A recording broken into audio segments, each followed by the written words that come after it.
when I first started this journey. I was at a place where I was in leadership and I was leading people, but I really didn't feel like I was making the impact that I wanted to make. I really didn't feel like I had that influence to create more leaders. I felt like I was just in the trenches of doing the task. It's like, how much longer can I do this? Am I really called to do this? Is this really what you want me to do?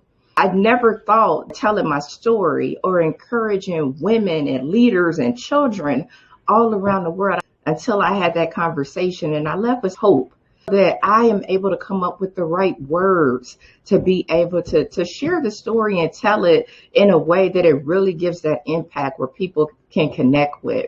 And I was just at a place where I was just like, oh, I need something. And I've been to trainings before, and I've had coaches and mentors before, but I needed something for me that I was able to give back for other people. It's not about the matter of fact. It's not about the details. It's not about the perfection of it. It's about being able to share your story from a place of healing and hope.